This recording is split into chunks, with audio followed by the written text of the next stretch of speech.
오늘 우리는 이 디모데후서 2장 4절부터 7절까지 말씀을 본문으로 예수님의 재림을 준비하자라는 제목을 가지고 함께 말씀을 나누도록 하겠습니다.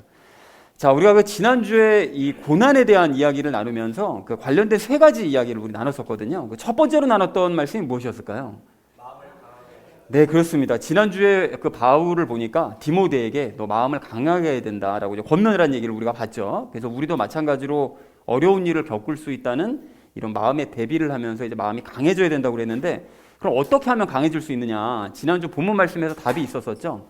믿음과 사랑 안에 거할 때 우리가 강해질 수 있다고 말씀을 나눴습니다. 그래서 우리가 예를 들었는데, 히스기야 같은 경우에는 처음에 마음의 대비를 하지 못해서 그 아시리아 왕에게 자발적으로 항복하는 그런 일을 했지만, 마음을 고쳐먹고 하나님의 그 사랑과 믿음 안에 이제 거하게 되었을 때 그 모든 것을 어려움을 마음을 강하게 하면서 극복할 수 있었다라는 얘기를 우리가 함께 나눴습니다. 그런데 우리는 히스기야보다도 유리하다고 그랬죠. 왜냐하면 예수님이 우리 안에 계시기 때문에 더 유리함으로 우리가 늘 어려운 일에 대비한 그 마음의 대비를 하되 믿음과 사랑 안에서 예수님만 더 의지하자라는 얘기를 첫 번째로 함께 나눴습니다. 자, 그런가 하면 우리 두 번째로 나눴던 말씀이 무엇이었을까요?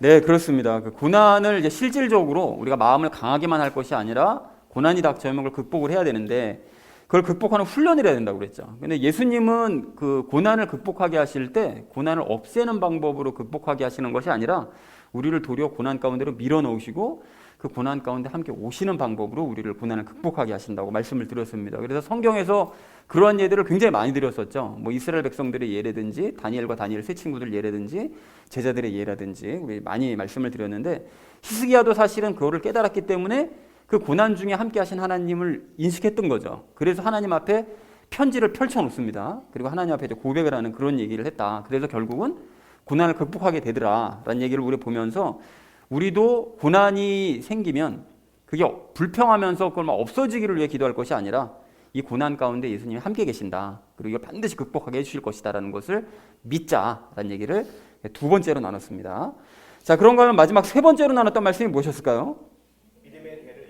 네, 그렇습니다. 그 바울은 그 디모데에게 지난주 보니까 그 가르칠 자를 세워라 라고 이제 권면을 했는데요. 왜냐하면 디모데가 또 자기처럼 감옥에 갇힐 수가 있으니까요. 자, 그래서 우리도 마찬가지로 믿음의 다음 세대, 우리에게 어떤 일이 일어날지 모르기 때문에 다음 세대에게 우리가 이제 복음을 전해야 되는데, 그 히스기야와 다윗 같은 경우에는 자식들에게 그 제대로 하나님을 전달하지 못하는 그런 좀 교육의 엉망이라고 말씀을 드렸습니다. 그래서 좋은 환경을 물려주느라고 그 고난의 기회를 박탈을 해버린 거죠, 자연스럽게. 자, 그래서 자식에게 재물을 물려주지 못하는 것이 이게 미안한 일이 아니라 그 아이들에게 예수님을 바르게 물려주지 못하는 것이, 이것이 정말 미안한 일이라는 사실을 우리가 알고 예수님을 신뢰함으로써 이 고난을 통해서 아이들이 예수님을 만날 수 있도록 더 굳건한 믿음을 가질 수 있도록 우리가 함께 기도해 나가자. 그래서 믿음의 대를 이어가자고 말씀을 드렸습니다. 자, 그래서 사랑하는 우리 나눔 있는 교회 성도님들 모두는 예수님과 함께 고난을 극복하시고요, 또 그러한 삶을 다음 세대에게 전달하시기 바랍니다. 그렇게 하셔서 참된 이 복음의 대를 계속해서 이어가는 저와 여러분 되어주시기를 다시 한번 주님의 이름으로 간절히 축원드립니다. 지난주는 고난을 견디라고 이제 말씀을 하셨었다면, 이번 주 말씀은 예수님의 재림을 대비해야 된다라는 것에 대해서 말씀을 하고 계십니다. 그래서 이번 주 주제를 이렇게 잡았는데요. 예수님의 재림을 준비하자라는 것을 주제로 각절 말씀 나누도록 하겠습니다. 먼저 4절 말씀 우리 함께 읽도록 하겠습니다. 전쟁을 하는 어떤 사람도 이 세상 삶의 일에 얽매이지 아니하나니 이것은 그가 자기를 군사로 택한 자를 기쁘게 하려 함이라 라고 말씀합니다.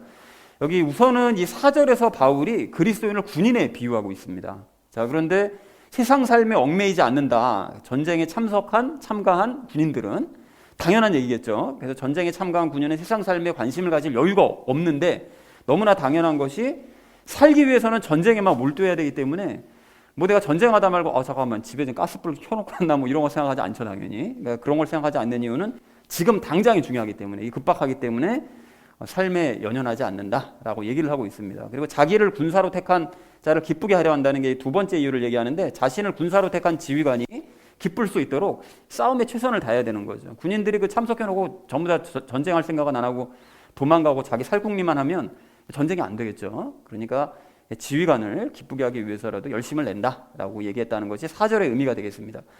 자, 그래서 4절을 이렇게 정리해 볼 수 있겠는데요. 전쟁에 참가한 어떤 군인도 세상 일에 얽매이지는 않는다. 이것은 자신을 군사로 택한 자를 기쁘게 하기 위함이다 라고 얘기했다는 것이 4절의 의미가 되겠습니다.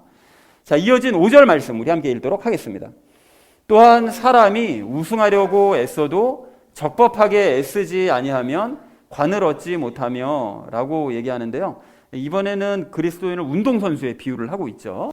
자, 그래서 그리스도인은 군인처럼 앞에서 4절에서 말씀하신 것처럼 열심을 내야 되는 게 맞는데 무작정 열심을 내기만 해서는 안 된다라고 말씀하세요. 그럼 어떻게 해야 되느냐? 이 운동선수처럼 규칙을 지키면서 열심을 내야 된다는 거예요.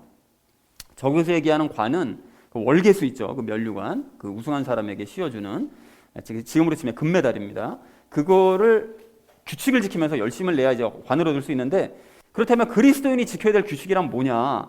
이것에 대해서 이제 적용 시간에 이제 말씀을 드리도록 그렇게 하겠습니다.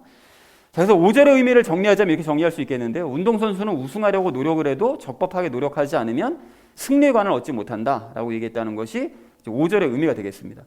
자, 이어진 6절 말씀 우리 함께 읽도록 하겠습니다. 수고하는 농부가 열매에 맨 먼저 참여하는 자가 되어야 마땅하니라 라고 말씀하세요. 그래서 여기 이번에는 그리스도인을 이제 농부의 세 번째 비유를 하고 있는데, 열매에 맨 먼저 참여하는 자가 된다는 얘기는 열매를 가장 먼저 얻는 자가 되어야 된다는 거예요. 농사 지은 사람이 제일 좋은 열매를 먼저 갖는 것은 당연한 얘기다라고 이제 말씀을 하고 있다는 거죠. 그러니까 농부가 가장 많이 수고했기 때문에 그에 대한 대가를 얻는 것은 합당한 일이다라고 얘기를 하고 있어요. 자, 그래서 6절의 전체 의미 이렇게 정리해 볼 수가 있겠는데, 수고한 농부가 가장 먼저 열매를 얻는 것은 마땅한 일인 거다라고 얘기했다는 것이 6절의 의미가 되겠습니다. 자, 마지막 7절 말씀 우리 함께 읽도록 하겠습니다. 내가 말하는 것을 깊이 생각하라. 주께서 모든 일에서 내게 깨달음을 주시기 원하노라 라고 말씀합니다. 여기 내가 말하는 것이라는 건 앞에서 했던 말들, 오늘 세 가지 비유, 그것을 얘기했던 걸 깊이 생각해서 깨달음을 얻도록 해라 라고 얘기를 하고요. 그리고 모든 일에서, 그러니까 이것 외에도 다른 모든 말씀들도 네가 깊이 묵상해서 깨달음을 얻어야 된다 라고 이제 권면을 했다는 것이 7절의 의미가 되겠습니다. 그런데 참고로 깨달음은 누가 주신다고요? 주께서 주십니다. 주께서. 그러니까 예수님께서 깨달음을 얻는 거예요. 그러니까 말씀을 깊이 묵상하면 깨달음은 예수님께서 주신다 라고 얘기를 하고 있습니다. 7절의 의미를 이렇게 정리할 수 있겠는데, 내가 말한 것을 깊이 생각해라. 예수님께서 모든 일에서 내게 깨달음을 주시기 원한다 라고 얘기했다는 것이 7절의 의미가 되겠습니다. 자, 그래서 오늘 본문 말씀이 별로 어렵진 않습니다. 그런데 이 전체적인 내용을 좀 정리를 해보자면 이렇게 정리할 수 있겠는데요. 전쟁에 참가한 군인은 세상 삶에 얽매이지 않는다. 그것은 자기를 택한 자를 기쁘게 하기 위함이다. 그리고 운동선수가 우승하기 위해서 노력해도 규칙에 따라 노력하지 않으면 면류관을 얻을 수 없다. 그리고 수고한 농부가 열매를 얻는 것은 마땅한 일이다라고 얘기하는 그 세 가지 비유가 6절까지 내용이고요. 그 마지막 내 말을 깊이 생각해라. 예수님께서 내게 모든 일에 대해 깨달음을 주시기 원한다라는 것이 7절의 의미가 되는데요. 근데 여러분, 이게 오늘 보셔서 아시겠지만 각절 말씀은 이해가 되거든요. 이게 뭘 또 비유하려고 한 건지도 어렴풋이 느낌이 와요. 근데 문제가 뭡니까? 문제가 뭔가 하면 그리스도인을 군인과 운동선수와 농부의 비유를 하는데 각각이 무슨 상관관계가 있냐는 거예요. 군인은 열심을 다해야 된다는 거고, 운동선수는 규칙을 지켜야 된다는 거고, 농부는 그 열매를 얻을 수 있다는 건데, 그럼 이 세 가지가 무슨 서로 상관관계가 있으며 전체적으로 지금 바울이 얘기하고 싶으면서 뭘 얘기하고 싶길래 이런 비유를 서로 제각각 다른 비유를 들었느냐는 거예요. 그래서 여러분, 이것을 알기 위해서 이해를 하셔야 되는데요. 이거를 아시기 위해서는 바울의 상황을 기억하실 필요가 있습니다. 바울이 지금 어떤 상황이죠? 어디에 있죠? 감옥에 있죠. 그리고 사형 선고를 지금 눈앞에 두고 있습니다. 죽기 직전이에요. 그래서 바울이 인생 마지막을 지금 준비하고 있는 상황에서 지금 쓴 편지거든요. 이제 그러다 보니까 자신은 천국으로 가지만 디모데를 비롯한 세상에 남아있는 사람들, 이 편지를 받아보는 사람들은 예수님께서 언제 다시 오실지 모르는 상황에 있는 거예요. 자기는 재림을 맞기 전에 죽지만 다른 남은 사람들은 예수님의 재림을 맞이해야만 하니까 삶을 이제 바울은 특히나 이제 예수님이 다시 오실 거라고 믿고 있었으니까요. 그렇기 때문에 예수님의 재림을 준비해야 된다고 말을 한 거예요. 그런 의미로 오늘 말씀을 한 것입니다. 그래서 전쟁에 참가한 군인처럼 세상의 삶이 아닌 영적인 삶에 지금 열심을 다해야 된다. 지금 세상 삶을 신경 쓰고 이럴 때가 아니다. 지금 예수님 다시 오실 바로 그날을 위해서 영적인 삶에 최선을 다해야 된다. 그게 4절에서 얘기한 것이고요. 그런데 규칙을 지키면서 열심을 다해야 된다. 그 열심을 다하되 그 규칙이 뭔지는 제가 잠시 후에 말씀드릴 거고요. 그 열심을 이제 다하게 되면 예수님의 재림을 대비해서 네가 열매를 얻을 수 있다. 농부처럼. 그래야 열매가 있어야만 어디로 간다고요? 새 예루살렘에 갈 수 있을 거잖아요. 그러니까 그걸 얘기했다는 얘기죠. 연결이 되시죠? 그러니까 이런 의미에서 오늘 비유를 얘기한 것이다. 그러니까 너가 이렇게 깊이 생각해서 묵상해서 이 뜻이 무슨 뜻인지를 알아야 되고 다른 말씀들도 이러한 깨달음을 얻어야 된다. 내가 이제 죽더라도 너가 스스로 말씀을 묵상해서 깊이 있게 깨달아서 묵상하고 깨달아서 예수님께서 주시는 깨달음을 얻어야 된다라고 권면을 한 내용이라는 것이죠. 자, 그래서 우리가 적용 시간에 오늘 4가지 이야기를 나눌 건데 첫 번째는 준비하는 삶에 대해서요. 두 번째는 그리스도인의 규칙에 대해서, 세 번째는 열매에 대해서, 마지막 4번째는 깨달음에 대해서 말씀을 나누도록 그렇게 하겠습니다. 자, 그래서 오늘의 결론이요. 예수님의 재림을 준비하자라는 것을 주제로 나머지 말씀은 삶에 적용하면서 함께 말씀 나누도록 하겠습니다.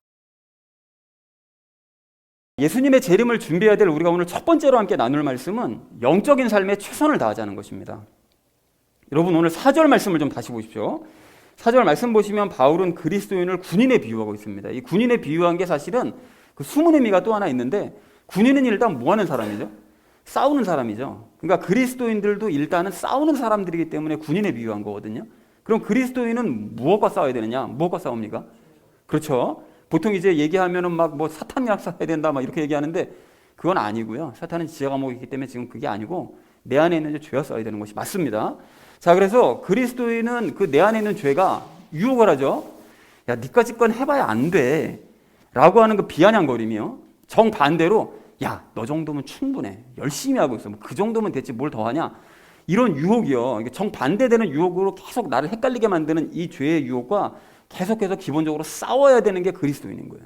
근데 그와 동시에 4절에서 얘기하는 것처럼 세상 일에 얽매이지 않고 영적인 삶에 최선을 다해야 되는 것. 이것 또한 우리가 군인인 그리스도인으로서 해야 될 일이라는 것입니다. 우리가 흔하게 해왔던 얘기대로 부업에 열심을 내는 것이 아니라 본업에 열심을 내야 된다는 거예요. 세상 일인 부업이 아닌 영적인 삶의 본업인 여기에 열심을 내야 된다는 거죠. 자, 그렇다면 영적인 삶이라는 게 뭐냐? 우리의 본업이라는 게 뭐냐? 우리가 이제까지 수없이 나눠왔던 그리스도인이 살아내야 될 삶들 있잖아요. 뭐 이렇게 살아야 된다, 저렇게 살아야 된다. 이게 다 우리가 살아야 될 영적인 삶인데 그 모든 것들을 다 차치하고서라도 근래에 우리가 나눴던 것만이라도 최선을 다하면서 살면 됩니다. 근래에 우리가 나눴던 것들이 뭐죠? 크게 3가지를 좀 우리가 생각해 볼 수 있는데 남을 위한 삶이요. 그리고 지난주에 얘기했던 것처럼 믿음과 사랑 안에서 고난을 견뎌내는 삶이요. 그리고 다음 세대에게 복음을 전하는 삶이요. 이 3가지만 하더라도 이게 예수님께서 기뻐하시는 일이라는 거예요. 남을 위해 살고 고난을 믿음과 사랑 안에서 견뎌내면서 다른 다음 세대에게 복음을 전하는 이게 정말 기뻐하실 그런 일들이라는 거죠. 그래서 이 일에 영적인 삶에 우리가 최선을 다해야 되는데 여러분 우리가 이렇게 영적인 삶에 이러한 영적인 삶에 최선을 다하고 열심을 왜 내야 되는가? 여러분 우리가 좀 진지하게 생각을 해보셨으면 좋겠는데요.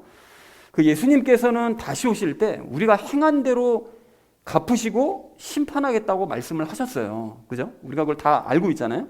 그러니까 예수님께서는 성경을 통해서 우리에게 먼저 너희가 해야 될 일은 이거야 라는 걸 다 가르쳐 주십니다. 그래서 우리가 성경을 보면 우리가 뭘 해야 될지를 알잖아요. 근데 알고 난 다음에 다시 오시면 그러면 내가 이렇게 너한테 이거 하라고 성경을 통해서 얘기해 줬는데 이거대로 잘 살았어? 이걸 가지고 심판하시는 거예요. 보여줬으니까 알려줬으니까 그대로 살았어? 이거 가지고 심판하신다는 거죠. 자, 그래서 우리가 예수님께서 그 말씀하신 대로 남을 위해서 살아야 되고요. 믿음과 사랑 안에서 고난을 견뎌내고 맨날 불평하면서 그냥 나한테 왜 이따위 고난을 막 주시냐. 이렇게 하는 게 아니라 믿음과 사랑 안에서 고난을 잘 견뎌나가면서 그리고 다음 세대에게 복음을 전하는 이런 삶을 기쁨 가운데 살아내야 된다는 거예요. 자, 그런데 만약에 이런 경우를 가정해 보시자고요. 이제 어떤 사람이 이러한 예수님의 말씀을 아는데도 그냥 무시해요. 뭐 생각이 없이 그냥. 그리고 예수님의 심판을 전혀 신경 쓰지 않는 상태로 그냥 자기 살고 싶은 대로 그냥 막 살아요. 그냥 편하게. 그런데 그러다가 어느 날 상황을 보니까 이게 좀 이상해지는 거예요. 주변의 사람들이 예수님 다시 오실 것 같지 않아? 예수님 다시 오실 것 같지 않아? 이런 얘기가 막 계속 들리는 거예요. 그리고 실제로 자기가 봐도 예수님께서 마지막 때에 징조라고 말씀하신 것들이 막 눈에 막 보이는 것 같은 거예요. 자기 눈에도. 자, 그래가지고 이 사람이 정말로 예수님 다시 오시면 어떡하냐, 이거 큰일이네. 이런 생각이 들어가지고 불안해가지고 그제서야 막 남을 위해서 행하려고 막 하고 믿음과 사랑 안에서 막 고난을 막 견뎌보고 이겨내보려고 하고 다음 세대에게 복음 전해보겠다고 자식들 막 불러 모아가지고 부랴부랴 모아가지고 막 야 복음은 이런 거야 라고 막 그냥 얘기를 하고 이렇게 뒤늦게 막 준비한다고 여러분 가정을 해보시자고요. 자, 사실은 그게 그렇게 해도 잘 안 될 건데, 그게 행동이 잘 안 될 건데, 어쨌든 그렇게 해놓고는 준비 다 했다고 생각하고 마음 놓고 있는데 정말 예수님 오신 거예요. 정말 예수님 오셔가지고 그 사람을 만나셨어요. 그 사람을 이제 평가하실 때, 야, 너 정말 내가 말한 거 할 일 다 잘했다, 잘 맞췄다 라고 칭찬을 하실까요? 그럴 것 같으세요, 여러분? 이게 여러분 사실은 꾸짖으실 가능성이 굉장히 클 것 같잖아요. 왜 그렇습니까? 이게 할 일은 다 했잖아요. 근데 왜 꾸짖으시죠? 근데 왠지 느낌이 꾸짖으실 것 같은 느낌이잖아요. 왜 그렇습니까? 그 사람의 그 행위가 진심에서 우러나온 예수님으로 말미암아 되어진 행위가 아니라 뭐죠? 예수님께 보여주기식으로 그냥 형식적인 그런 행위였기 때문에 그냥 구색 맞추기식의 행위였기 때문에 심판받을 수밖에 없다는 거예요.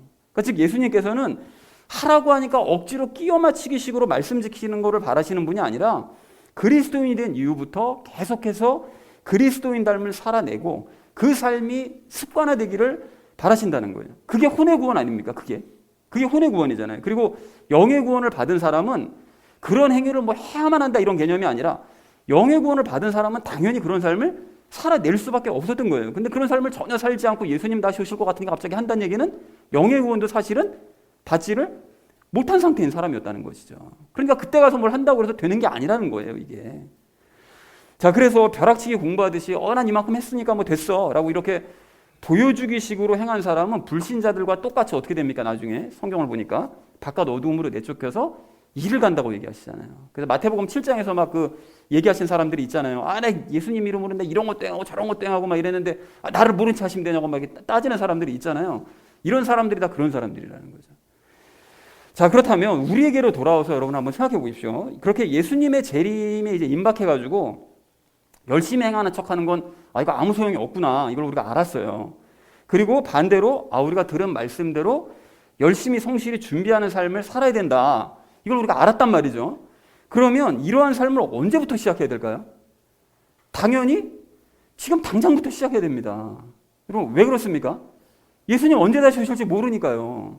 그걸 알고 시작하면 벌써 이거 오실 것 같은데 이렇게 시작하면 늦는다는 거예요. 그러니까 지금 당장 언제 오실지 모르니까 시작해야 된다는 거죠. 사실 지금서부터 시작해도 좀 늦었을 수도 있어요. 왜 그러냐면 오늘 4절 말씀처럼 우리는 세상 삶에 얽매이지 않고 어떻게 된다고요? 영적인 삶에 온전히 집중하는 삶을 살아야 되고 그것이 습관화되어야 되는데 그냥 여전히 내가 세상 삶에 지금 약간 매여 있고 좀 이런 상태다. 이렇게 되면 그게 언제 습관화가 되겠느냐고요. 그러니까 이게 아직 이 시간이 이게 좀 부족한 걸 수도 있거든요. 이게 사실은. 그러니까 좀 급박하다는 걸 깨달아야 된다는 거예요.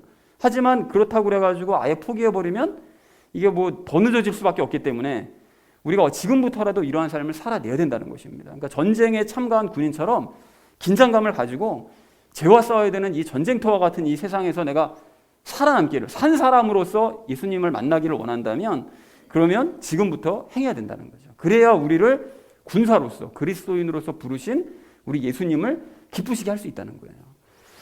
자, 그러면 이런 질문을 하실 수 있거든요. 아니 목사님 생각해 보니까 예수님과 함께 십자가에 못 박혔던 그 강도는 그 사람은 뭐 남을 위해서 살거나 뭐 고난을 견뎌내거나 뭐 복음을 전해본 적도 없잖아요. 그런데도 예수님께 나 예수님 믿는다고 고백하니까 예수님께서 나 너 구원해 주겠다. 네가 오늘 밤에 나와 함께 낙원에 있으리라. 약속받지 않았습니까? 그러니까 우리가 굳이 뭐 구원받았다고 그러면 말씀대로 살 필요 없는 거 아니에요? 그 강도도 구원받았는데 이렇게 생각하실 수 있는데요. 여러분 이 부분은 제가 예전에도 말씀을 드렸던 것 같은데 다시 한번 좀 간략하게 말씀을 드리자면 그 사람은 십자가 위에서 압축해서 말씀을 행했어요. 여러분 이게 무슨 소리인지 한번 들어보십시오. 잘 아시는 것처럼 복음서 전체를 다 보시면 그 강도 둘이 처음엔 다 예수님 비난했거든요. 다 비난했다고 돼 있어요. 근데 누가복음에서는 나중에 예수님께서 돌아가시기 직전에 그 강도가 추정을 해보면 그 말씀을 이렇게 다 연결시켜서 추정을 해보면 그 6시간 동안 예수님과 함께 십자가에 못 박혀 있으면서 이 사람이 예수님을 바라보면서 예수님을 믿게 된 거예요. 그러니까 그게 어떻게 그럴 수가 있지 싶은데 십자가 밑에 있는 그 백부장도 로마인 백부장도 예수님을 보고 얘기하잖아요. 이 사람은 진짜 하나님의 아들이었다고 이렇게 고백하는 걸 봤을 때 이 사람도 이제 결국 예수님을 믿게 된 거죠. 그런 식으로. 자, 그런데 그 강도는 십자가에 지금 못 박혀 있었기 때문에 생에 남은 시간이 얼마 없잖아요.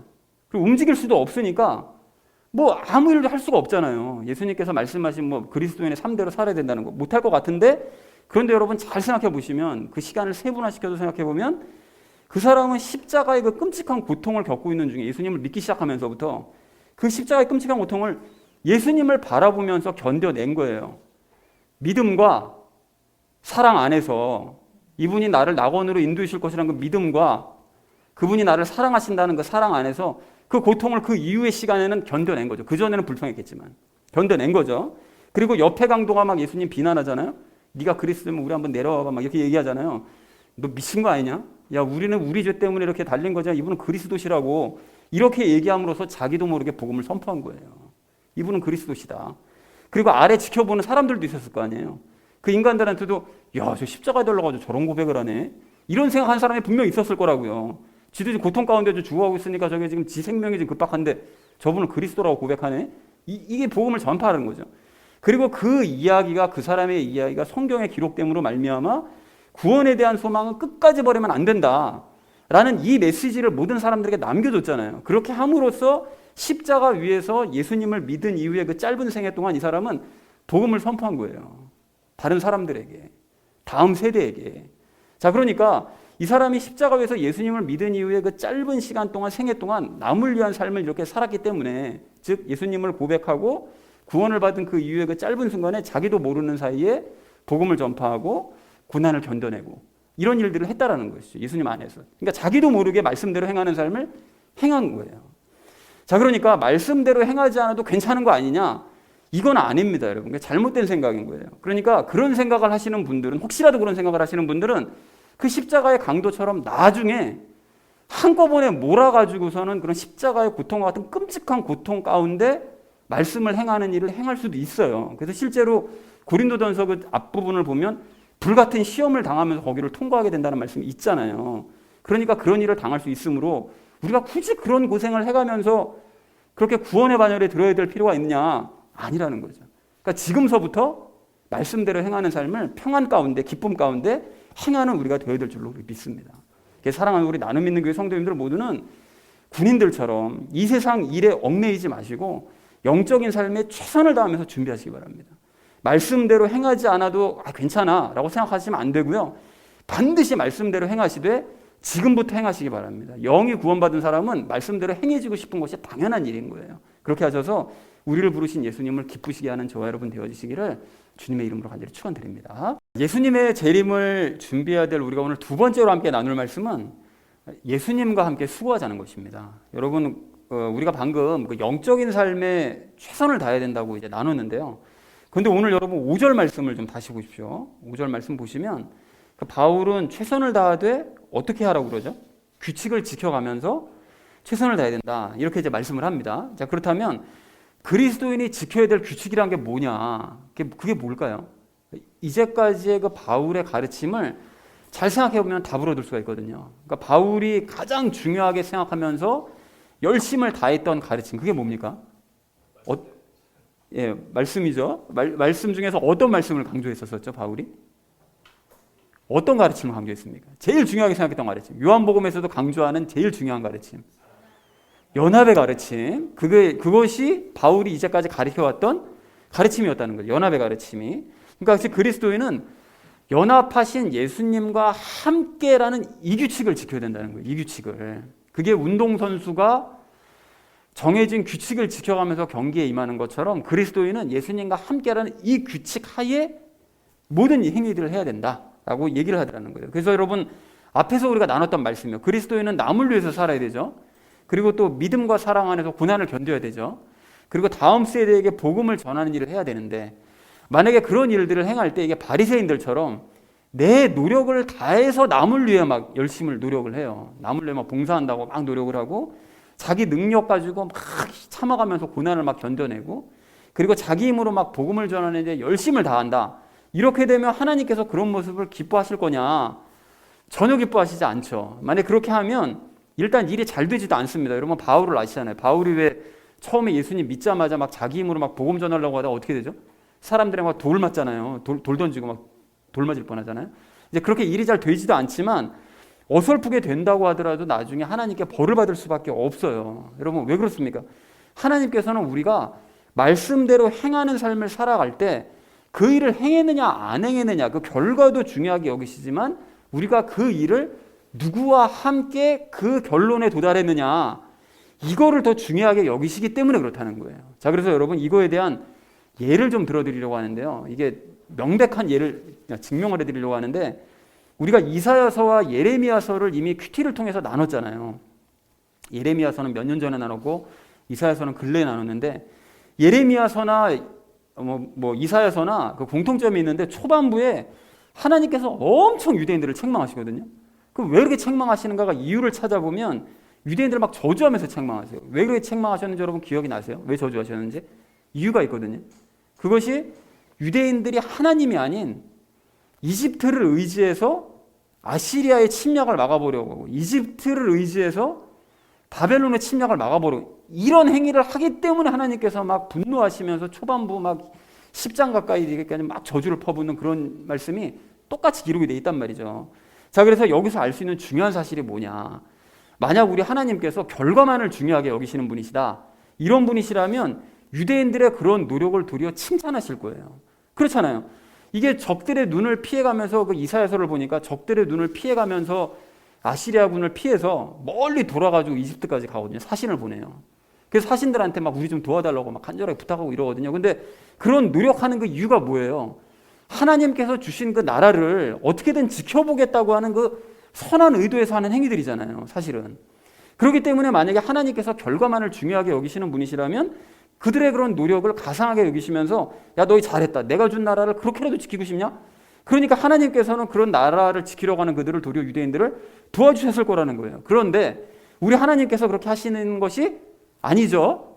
결과만 그렇게 중요하게 여기시는 분이 아니라 그 일을 누구와 함께 행했느냐 이 과정을 중요하게 여기시는 분이라는 거예요. 그러니까 유대인들이 히스기야처럼 아시리아가 쳐들어왔을 때 오직 하나님만 의지해서 하나님만 믿음으로써 하나님의 능력으로 승리하기를 원하시는 그런 분이 우리 하나님이시라는 거예요. 그러니까 그렇게 분노하신다는 거죠. 그래서 그렇게 행하지 않고 자꾸 하나님을 무시하고서는 다른 나라, 다른 사람들 자꾸 의지하려고 하는 이런 유대인들을 이사야와 예레미야를 통해서 그래서 그렇게 무섭게 저주를 하시더라는 것입니다. 여러분, 그래서 우리도 마찬가지라는 거예요. 우리는 예수님께서 말씀하신 것들을 행해야 되는 것이 맞는데 그거를 행할 때 내 혼자 노력으로 행하거나 남의 힘을 의지해서 그 일을 행하려고 하면 우리 하나님께서 정말 크게 서운해하세요. 너 정말 이럴 수가 있냐 나한테? 이렇게 하시는 거예요. 하나님께서는 오직 우리가 예수님만을 의지해서 그 모든 일들을 행해가기를 원하신다는 것이죠. 왜 그러신다고요? 우리 하나님은 결과만을 중요하게 여기시는 분이 아니라 누구와 함께 행하냐는 과정을 중요하게 여기시는 분이시니까요. 그리고 이 부분을 좀 더 자세하게 말씀을 드리자면 우리가 하나님과 한 가족이기 때문에 그런 거예요. 여러분, 그래서 가족과 상의하지 않고 일을 혼자 만약에 누가 처리한다. 가족 중에 한 사람이 가족이랑 아무 상의 없이만 혼자 일 다 처리해버려요. 정말 열받는 일 아닙니까 그거? 그리고 또 가족이 아닌 막 남을 의지해서 가족이 뻔히 있는데 딴 사람들 막 의지해가지고서 막 일을 막 처리해버려요. 이러면 진짜 이거 화나는 일 아니에요? 하나님도 똑같으시다는 거죠. 그러니까 가족을 의지하지 하나님의 가족을 의지하지 않고 다른 존재를 의지하는 걸 정말 못마땅하게 여기신다는 것입니다. 그래서 여러분 예수님의 삶을 여러분 잘 생각해 보십시오. 예수님께서 언제라도 한번 나는 뭐 내 힘과 능력 가지고 이 모든 일들을 행해 나갔어 라고 말씀하신 거 본 적이 있으세요? 없으시죠? 여러분 도리어 이 요한복음 말씀을 보시면 예수님께서는 나는 내 힘으로 한 일이 아무것도 없다. 오직 성부 하나님께서 말하게 하심을 따라서 나는 말하고 행하게 하심을 따라 행하고 있다라고만 고백하시더라는 거예요. 왜 그러신다고요? 예수님과 성부 하나님은 가족이시니까요. 한 가족이니까요. 그래서 아버지와 상의를 해서 아버지의 뜻만 따라서 행하셨다라는 것입니다. 그렇다면 우리도 마찬가지라는 거죠. 우리도 예수님의 이 규칙대로 행해야 된다는 거예요. 가족의 이 규칙을 깨면 안 됩니다, 여러분. 즉, 내 힘과 노력으로 행하던 습관을 여러분 버리시고 오직 예수님과 상의하고 예수님만 의지해서 말씀대로 행하는 이 규칙대로 행해야 된다는 것이죠. 그리고 이렇게 그리스도인의 규칙을 따라서 행해야만 오늘 5절에 있는 말씀처럼 우리가 승리의 면류관을 얻을 수 있을 줄로 믿습니다. 자, 그런데 여기서 우리가 한 가지 좀 생각해 보실 것이 자꾸 우리가 뭐 예수님만 의지한다, 뭐 예수님만 뭐 믿는다, 뭐 예수님 따른다, 뭐 이런 얘기를 자꾸 하는데 예수님만 의지한다는 게 구체적으로 무슨 뜻이냐? 이게 무슨 뜻인가 하면, 그러니까 다시 말해서 우리가 어떻게 행해야 이게 예수님을 의지하는 것이 되는 거냐? 뭘까요? 어떻게 행해야 되는 겁니까? 믿음으로 행하는 거예요. 믿음으로. 그게 예수님 의지하는 거예요, 여러분. 여러분, 가령 남을 위해서 우리가 살려고 그런다. 그럴 때 예수님을 의지한다는 것은 예수님께서 나로 하여금 남을 위해 사는 사람으로 변화시켜 주실 것을 먼저 믿는 거예요. 그런 거 하나도 믿지 않으면서 남을 위해 살게 해주세요. 남을 위해 살게 해주세요. 이거 완전 형식적인 거거든요. 그러니까 나를 먼저 남을 위해서 사는 사람으로 변화주실 것을 대전제로 믿고 남을 위해서 구체적인 도움을 주려고 할 때 그를 불쌍히 여기는 마음을 주시고 또 움직이게 해주실 것을 믿으면서 기도하는 거예요. 내가 실제적으로 그렇게 하고 싶지 않으니까. 근데 예수님의 능력으로 그것이 되어질 것을 믿으면서 기도하는 거예요. 그래서 실제로 움직여지는 거예요. 그리고 남이 원하는 것을 위해서 기도를 할 때도 그 기도를 들어주실 것을 믿으면서 기도하는 거예요. 다른 사람이 뭐 기도 부탁했는데 뭐 들어주시면 들어주시고 말아주시면 말아주시고 뭐 내일 아니니까요. 절대로 기도 응답 안 됩니다. 그런 식으로 해서는. 그래서 남을 위해서 그런 식으로 믿으면서 기도를 할 때 그것이 바로 남을 위해 사는 삶이 된다는 거죠. 또한 고난의 경우도 마찬가지죠. 지금 겪는 이 고난 가운데 함께 해주실 것을 믿는 거예요. 그리고 고난을 이기게 해주실 것을 믿는 거예요. 그리고 다음 세대에게 복음을 전할 때에도 그들이 그 복음을 받아들이게 해주실 것을 믿으면서 전하는 거예요. 우리가 그걸 믿지 않고 전하면 요즘 애들이 복음 들을 것 같으세요? 손해보는 거는 끔찍하게 여기는 그런 애들한테 너를 희생해야 돼.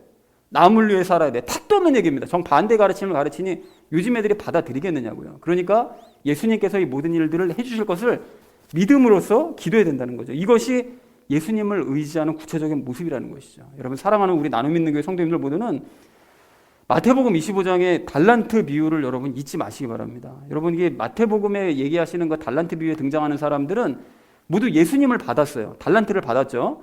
그리고 예수님과 함께 수고하는 이 규칙을 지킨 거예요. 달란트를 지니고 나가잖아요. 같이 나가잖아요. 함께.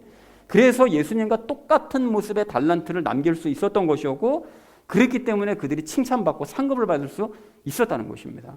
그렇다면 우리도 늘 예수님과 함께하는 이 규칙을 지키심으로써 마지막 날 면류관을 얻으시는 저와 여러분 되어주시기를 주님의 이름으로 간절히 축원드립니다. 자, 예수님의 재림을 준비해야 될 우리가 오늘 세 번째로 나눌 말씀은 열매를 얻자는 것입니다. 여러분, 오늘 6절 말씀을 좀 보십시오. 이게 보시면 바울은 수고한 농부가 열매를 얻는 것은 마땅한 일이라고 얘기를 해요. 그렇다면 이제 우리도 마찬가지죠. 예수님의 재림을 대비하면서 늘 영적인 삶을 살아야 되는데 최선을 다해야 된다. 이게 적용 1에서 말씀드린 거고, 그리고 예수님 의지하면서 예수님과 함께 규칙을 지킨다면 그것이 적용 2번째로 말씀드린 거죠. 그렇게 되면 우리도 마땅히 열매를 얻을 수 있다는 거예요.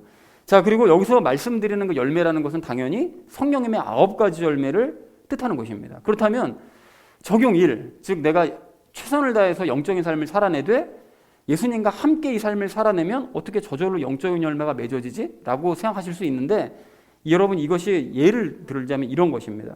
남을 위해 여러분이 살고자 하잖아요. 그러면 요한복음 15장에서 약속하신 것처럼 예수님께 내가 먼저 사랑을 받아요.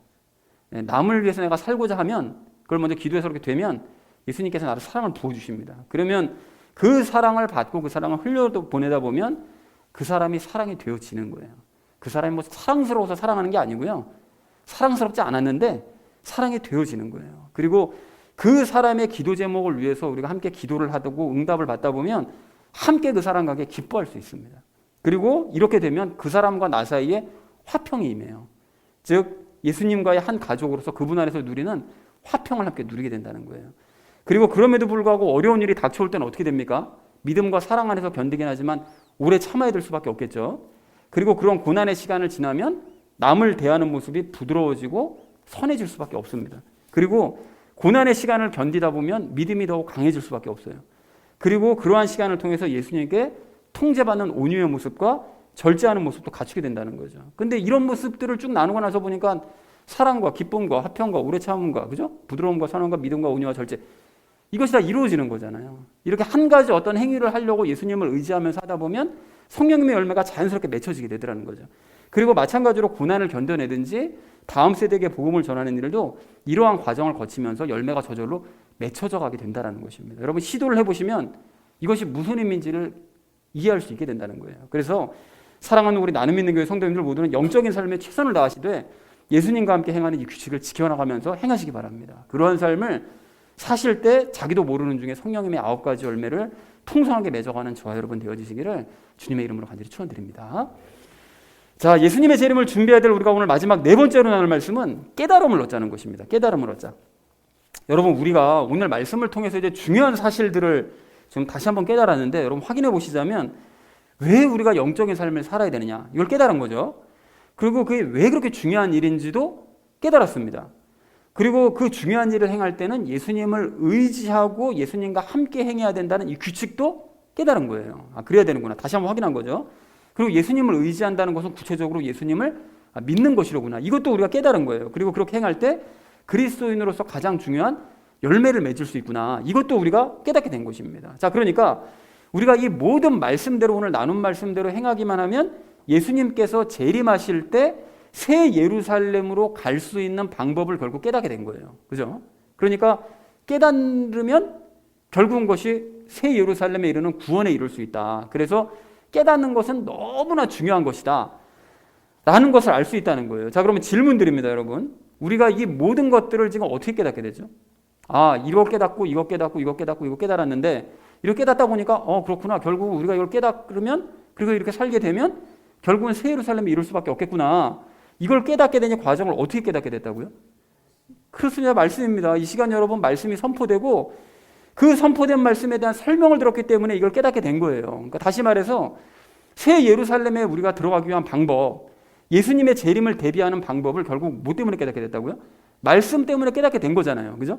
그래서 그 깨달음을 오늘 7절에서 말씀하시는 것처럼 말씀을 깊이 묵상하면 예수님께서 깨닫게 해주시기 때문에 그 깨달음을 얻어서 우리가 구원 얻는 방법까지 알게 됐다는 거죠. 자, 그렇다면 우리 각자도 마찬가지라는 거예요. 여러분, 평소에 우리 각자가 7절에 있는 이 말씀처럼 말씀을 깊이 묵상하셔야 됩니다. 그래서 예수님께 설명을 들으셔서, 주께서 설명해 주신다고 돼 있으니까 설명을 들으셔서 깨달음을 얻으셔야 된다는 거예요. 그러면 뭐 이런 얘기 들으시면서 아니, 주일마다 목사님이 얘기해 주시면 되잖아요. 이렇게 생각하실 수도 있는데, 여러분 그렇게 생각하시면 안 됩니다. 여러분, 우리 각자는 왜 그렇게 하면 안 되는 건가 하면 우리 각자가 믿음의 분량이 다 틀리잖아요. 그리고 영적인 지식을 아는 분량도 서로 다 틀려요. 그렇기 때문에 제가 설명을 드리면 물론 성령님께서 역사하셔서 각자에게 이제 말씀을 주시긴 하시지만 각자에게 먼저 준비 작업이 되어 있어야 되는 거예요. 준비 작업. 그래서 각자가 말씀을 평상시에 깊이 있게 묵상을 갖는 시간을 가지셔야 돼요. 그러니까 큐티 시간이나 개인적으로 성경을 통독하는 시간이나 이런 시간을 가지셔야 돼요. 그리고 그 시간에 예수님께 직접 나아가서 예수님 의지하면서 묵상하는 거예요. 말씀 읽을 때도 예수님 의지하면서. 그래서 묵상해서 7절에서 말씀하시는 것처럼 예수님께서 그렇게 되면 각자의 수준에 맞게 깨달음을 주시는 거예요. 아, 이게 이 말씀이 이런 뜻이로구나. 이거를 깨닫게 해주시는 거죠. 그리고 그걸 깨달은 상태에서 주일 예배 때 모여서 함께 예배를 드리면 주일날 드리는 이 말씀과 설명이 더 귀에 잘 들어올 수 있고 더 큰 깨달음을 얻을 수 있고 더 큰 기쁨을 얻을 수 있게 된다는 것입니다. 그리고 여러분, 말씀 이외의 것들도 마찬가지인데요. 예수님께서는 성경 말씀을 통해서 우리가 삶을 살아갈 때 필요한 지혜들 있잖아요. 그리고 삶을 살아갈 때 필요한 그런 깨달음이요, 세상에 대한 깨달음이요, 이런 것들도 말씀해 주세요. 그리고 말씀을 읽다 보면 나 자신의 모습도 보여주시고요, 나 자신의 단점도 발견하게 해주시고요, 그리고 실수도 깨닫게 해주시고요, 그리고 해결책도 말씀해 주십니다. 그러니까 정말 말씀을 통해서 생각지도 못했던 다양한 것들을 들을 수 있고 깨달을 수 있다는 거예요. 심지어는 요한복음 16장에서 약속해 주신 것처럼 가까운 미래도 볼 수 있어요. 성경 말씀을 읽으시다 보면. 그래서 우리는 오늘 7절 말씀처럼 말씀을 읽고 모든 일에 대해 깨달음을 얻는 복된 그리스도인 되기를 소망합니다. 자, 그리고 여기까지 종합해서 우리가 생각을 해보면 예수님의 재림을 준비해야 된다고 바울이 얘기를 했는데, 예수님의 재림을 준비하는 삶이라는 게 뭐 그렇게 막 거창하거나 막 엄청난 결단을 내려야 되는 그런 삶이 아니구나라는 사실을 이제 종합해 보니까 알 수 있는 거예요. 이게 오늘 말씀을 종합해 보니까 말씀을 읽으면서 평소에 그분께 깨달음을 얻고 그 깨달음을 얻은 대로 영적인 삶에 최선을 다하되 그분을 의지하면서 살아가다 보면 자연스럽게 열매를 맺게 되는데, 그렇게 되면 그것이 결국 예수님의 재림을 준비하는 것이고 새 예루살렘으로 들어갈 준비를 하는 것이로구나. 평상시에 우리가 항상 나눠왔던 이 얘기, 예수님과 모든 일을 다 함께하는 이런 삶을 살아갈 때 말씀을 듣고 깨닫고 행위를 하면 예수님과 함께 열매 맺어서 천국 가는 거예요. 이게 이 얘기구나. 결국 예수님의 재림을 준비하는 게 복잡한 얘기가 아니구나라는 사실을 깨달을 수가 있다는 것이죠. 그래서 사랑하는 우리 나름 있는 교회 성도님들 모두는 오늘 7절 말씀처럼 말씀을 개인적으로 읽으시면서 깊이 묵상하시기 바랍니다. 그래서 영적인 깨달음을 비롯해서 삶의 여러 가지 것들에 대한 깨달음을 얻으시기 바랍니다. 그렇게 예수님의 재림을 준비해 가시는 저와 여러분 되어주시기를 주님의 이름으로 간절히 축원을 드립니다. 전체적인 주제가 예수님의 재림을 준비하자라는 것을 주제로 말씀을 나눴는데, 첫 번째 나눴던 말씀이 영적인 삶에 최선을 다하자고 말씀을 나눴었죠. 그래서 예수님께서는 어떻게 한 대로 갚으신다고요? 우리가 행한 대로 갚으신다고 말씀을 하셨죠. 그리고 예수님께서는 어떤 식의 행위를 기뻐하지 않으신다고요? 예수님 오신다고 그러니까 갑자기 막 어떤 식의 보여주기 식의 그런 행위를 예수님께서는 절대 기뻐하지 않으신다. 그것이 삶이 되기를 원하시는 거죠. 그리고 예수님께서 언제 재림하실지 알 수 없기 때문에 말씀대로 행하는 삶을 언제 시작해야 된다고요? 지금이다. 지금 바로 시작을 해야 되는 것입니다. 자, 그리고 십자가의 강도도 그 사람은 안 행했는데? 라고 생각할 수 있지만 이 사람도 역시 어떻게 행한 다음에 죽었다고요? 말씀대로 행한 후에 죽은 거예요, 결국은. 따져보니까 결국은 말씀대로 다 행해야 되는 것이 맞구나, 구원받았다면 라는 걸 알 수가 있는 거죠. 자, 그리고 두 번째로 나눴던 것이 예수님과 함께 수고하자고 말씀을 드렸는데요. 그리스도인이 지켜야 될 규칙은 연합하신 누구와 함께 한다고요? 예수님과 함께 하는 것이 이게 규칙입니다. 이것이 운동선수가 지켜야 될 그 룰처럼 우리도 지켜야 될 규칙인 거예요. 이것이. 자, 그래서 하나님께서는 행했다는 결과보다는 행했다는 것을 더 중요하게 여깁니다. 누구와 행했는지 그 과정을 더 중요하게 여기신다고 말씀을 드렸죠. 그래서 타국가를 의지하려고 했었던 유대인들을 그렇게 저주하신 거예요. 그렇게 저주하신 이유가 하나님을 의지하려고 하는 그 규칙을 어기니까, 그러니까 하나님께서 화를 내신 거죠. 진노하신 거죠. 자, 그래서 하나님께서는 또한 우리를 누구로 여기신다고요? 한 가족으로 여기시기 때문에 혼자 노력하거나 타인을 의지하는 거 싫어하세요. 왜 아버지를 두고 편한 길을 두고 왜 너 혼자 노력하냐? 왜 아버지를 두고 왜 딴 데 가가지고 도움을 요청하냐? 가족끼리 좀 뭉치자. 이게 원칙인 거예요. 이게 우리 하나님의 가족의 원칙. 가족과 상의하자. 이거예요. 가족과 상의하고 가족과 행동하자. 이것이 하나님 나라의 가족의 원칙입니다. 자, 그래서 예수님만 의지한다는 건 구체적으로 예수님의 무엇을 뜻한다? 예수님의 무엇을 갖는 것? 그분께서 이루실 것을 믿는 믿음, 예수님의 믿음을 뜻한다. 그것이 하나님, 예수님을 의지한다는 것이다. 라고 이제 말씀을 드렸습니다. 자, 세 번째로 우리 나눴던 것은 열매를 얻자고 말씀드렸는데요. 말씀대로 행하는 삶에 최선을 다하되 예수님을 의지하는 규칙에 따라서 행하면 적용 1, 적용 2, 그러면 뭘 맺을 수 있다고요? 열매를 맺을 수가 있다라고 이제 말씀을 드렸습니다. 그리고 마지막 네 번째는 깨달음을 얻자고 그랬는데요. 우리가 새 예루살렘에 들어가는 방법을 알고 예수님의 재림을 대비하는 방법을 아는 이유는 뭘 깨달았기 때문에요. 말씀을 깨달았기 때문에 그것이 가능한 일이었다라고 말씀을 드렸고요. 말씀을 깊이 있게 묵상할 때 누가 말씀을 깨닫게 해주신다고요? 그러니까 예수님께서 말씀을 깨닫게 해주신다. 예수님께서는 각자의 우리가 서로 다 이게 틀려요. 이것에 따라서 깨달음을 주신다고 그랬어요. 분량이 틀리죠. 서로 믿음의 분량이 다 틀리기 때문에 각자의 분량에 따라서 깨달음을 주십니다. 그 믿음이 어떤 상태냐에 따라서. 자, 그래서 예수님께서는 말씀을 통해서 삶에 무엇도 주신다고? 깨달음도 주시고 이것도 주세요. 솔로몬이 가졌던 지혜, 삶의 지혜도 말씀을 통해서 주십니다. 별별 걸 다 주세요. 말씀을 읽으시면 체험해 보신 분은 압니다. 삶의 모든 것들에 대한 답을 다 주시는 거예요. 자, 그래서 예수님의 재림을 준비하는 삶은 거창한 삶이 아니라 따져보니까 예수님과 함께하는 삶이더라라는 것이 오늘 종합해보니까 이런 결론에 도달하게 되었습니다. 그러니까 결국은 이 규칙대로 행하는 사람은 예수님의 재림을 평안하게 준비하는 삶을 살아가는 것이다 라는 걸 확인했죠.